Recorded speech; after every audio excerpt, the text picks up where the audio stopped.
Bonjour tout le monde, bienvenue dans le podcast Vivre en cohérence avec Caroline Baribeau. Aujourd'hui, je voulais vous parler de communication authentique, car je crois que c'est vraiment la base quand on veut commencer un développement personnel ou de s'améliorer en tant que personne, de vraiment avoir une bonne communication, de savoir bien communiquer avec les gens qui sont autour de nous. Alors, ce que je voulais faire, c'est commencer par vous parler, dans le fond, des présuppositions que j'ai appris dans mon cours en PNL. Il y en a vraiment plus que ça, mais il y en a 6 que moi, ils font partie de ma vie et qui sont toujours là. La première, c'est la carte n'est pas le territoire.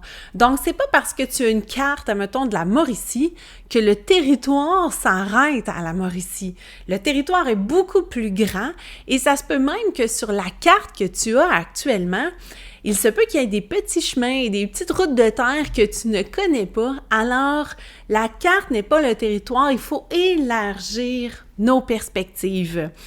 Ensuite, en deuxième, on doit respecter le modèle du monde de l'autre personne. Moi, c'est vraiment quelque chose qui me suit. Si vous êtes avec moi dans mes cours ou dans mes programmes, c'est sûr que vous entendez parler, vous m'entendez souvent dire ça, le respecter le modèle du monde de l'autre personne. Qu'est-ce que je veux dire? C'est qu'on n'a vraiment pas tout le même bagage.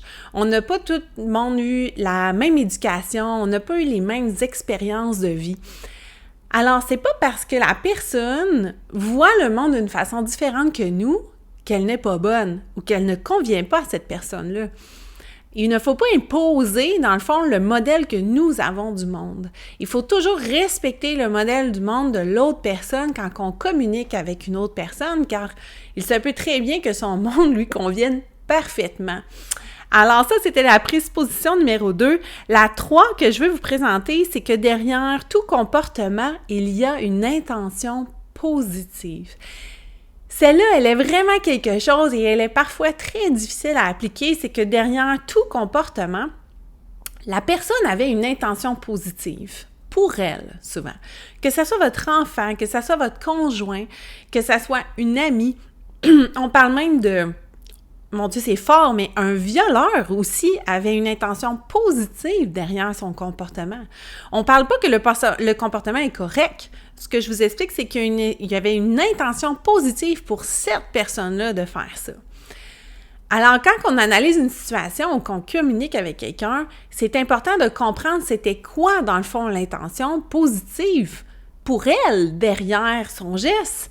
Et parfois, pour vrai, ça change complètement votre façon de voir l'événement qui s'est passé. Donc, très intéressant à faire, mais je vous dis que c'est pas toujours facile. La numéro 4, dans le fond, c'est que je suis responsable de mes pensées, par conséquent, de mes résultats. Vraiment, j'en ai parlé dans mon dernier podcast, justement, du mindset. Alors, vraiment, la façon que vous allez concevoir, que vous allez penser les choses va vraiment créer le résultat. Donc, souvent, c'est pourquoi aussi que les résolutions de nouvelle année ne fonctionnent pas, parce que souvent, on dit ça en l'air, mais on change pas notre pensée. Donc, si, par exemple, vous dites « Moi, je veux plus d'argent, je veux plus d'argent, je veux plus d'argent », mais que la première chose que vous pensez, c'est que vous dites « Mon Dieu, j'ai pas d'argent, j'ai pas d'argent, j'ai pas d'argent », comment vous voulez que l'argent se concrétise dans votre vie? Alors, il faut vraiment que vous pensiez à la façon que vous pensez, et que vous regardiez aussi ce que vous ressentez, parce que l'émotion est très forte. Donc, si vous vous dites, justement, j'ai de l'argent, mais que vous ressentez complètement l'inverse, ça sert complètement à rien. Donc, vraiment, faites une petite analyse, justement, de ça, surtout au moment de créer vos objectifs. La numéro 5, c'est chacun de nous fait le meilleur choix possible à un moment donné. Moi, ça a été tellement fort, cette croyance-là, quand que je l'ai entendue dans mon cours, que j'ai fait vraiment plein de deuil sur plein de choses qui se sont passées dans ma vie. On dirait que j'ai accepté plein de choses, que j'ai réalisé que tout le monde, Boswell, fait de son mieux. Même moi, là, si on parle des mamans en général, là, hey, on se tape-tu sur la tête? On dirait qu'on n'est jamais assez parfaite. On n'est jamais ci, on n'est jamais ça. Mais quand l'aide de mine, je peux-tu vous dire que moi, j'essaie vraiment de faire mon mieux? Alors, même sur des choses que j'ai vécues quand j'étais jeune, Justement, ma mère, il n'y avait pas un mode d'emploi. Comment vivre avec la sclérose en plaques toute ta vie? Comment être une maman quand ton enfant doit être ta maman et s'occuper de toi? Il n'y en a pas de mode d'emploi là, pour ça. Alors vraiment, j'ai compris quand l'aide que ma mère a vraiment fait le mieux qu'elle pouvait. On dirait que ça amène un petit baume sur plein d'événements qui s'est passé dans notre vie. Moi, celle-là, je l'ai vraiment adoré. Donc, chacun de nous fait le meilleur choix possible à un moment donné. La numéro 6, la dernière, pour ce que je vous présente aujourd'hui, c'est que toute personne a les ressources nécessaires à l'obtention de n'importe quel changement. Ça aussi, c'est majeur. En fait, c'est que vous avez toutes les ressources nécessaires à l'intérieur de vous pour générer peu importe quel changement que vous avez envie de faire dans votre vie. Et moi, c'est comme ça que je construis mes programmes et que je construis mes coachings parce que je ne veux pas que les gens soient dépendants de moi ou d'une autre personne. On veut vraiment que la personne puisse ses propres ressources à l'intérieur d'elle et que par la suite, avec un événement qui va se passer, soit en mesure d'aller repuiser ces mêmes ressources-là. Une de mes amies m'a déjà dit « À trop vouloir aider, on nuit ». Mais c'est tellement vrai. Si, par exemple, prenez un enfant qui apprend à marcher. Si à chaque fois vous prenez ses petites pattes, puis qu'elle se tient sur toi et que vous avancez pas à pas, chacun de ses pas continuellement. Comment voulez-vous que cet enfant-là développe, sa stabilité, sa confiance en lui, d'avancer le pas, de franchir le déséquilibre et apprendre à marcher?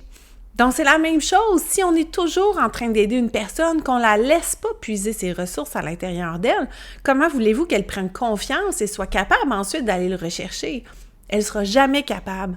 Alors, construisons notre discours comme si chaque personne avait le moyen, toutes les ressources, dans le fond, pour changer. Alors, vous voyez, ça, c'en est 6 parmi vraiment d'autres, mais c'est vraiment 6 façons qui vont teinter la façon que vous allez communiquer avec une personne. Et souvent, les personnes aussi vont discuter avec leur sens favori. Qu'est-ce que je veux dire?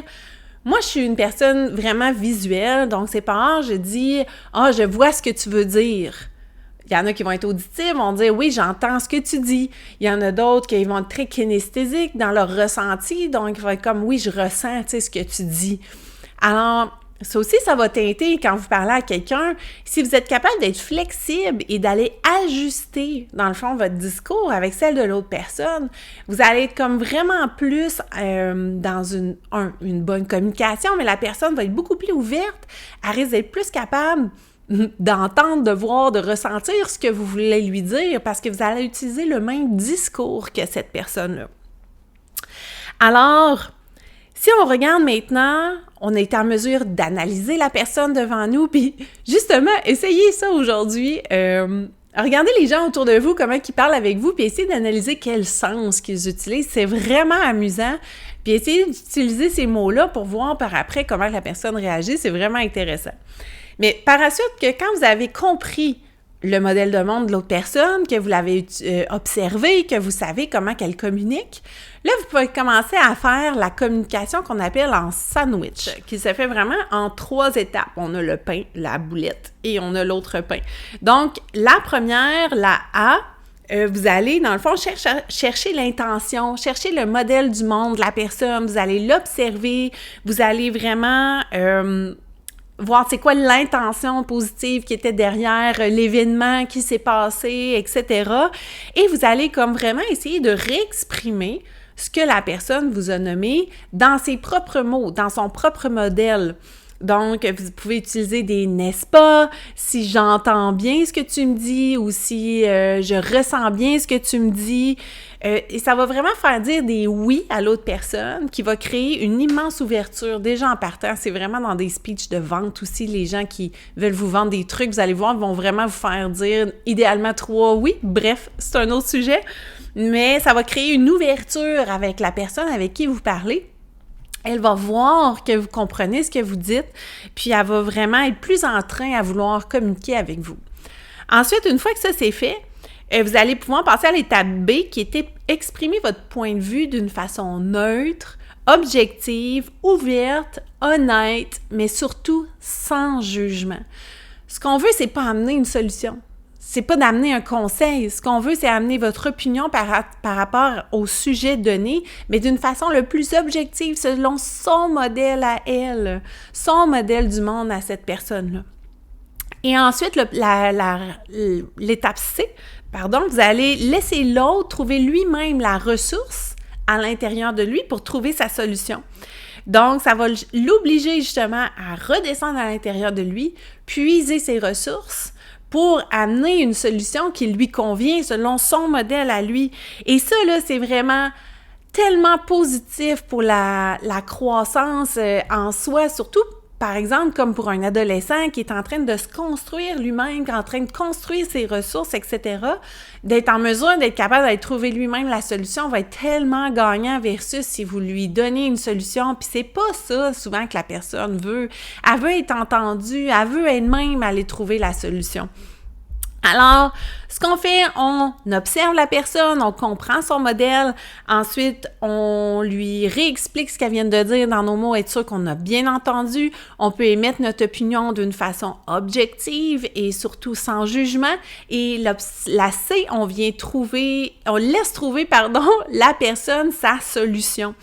Alors, c'est vraiment la meilleure façon de communiquer. Je vous invite à essayer ça avec vos proches. Vous allez voir, ça va complètement changer votre façon que vous allez parler avec les gens autour. J'espère que vous avez aimé ça. J'espère que ça vous a donné des outils pour mieux communiquer. Ça peut être autant utile dans votre famille, dans votre relation de couple, ça peut être utile au travail.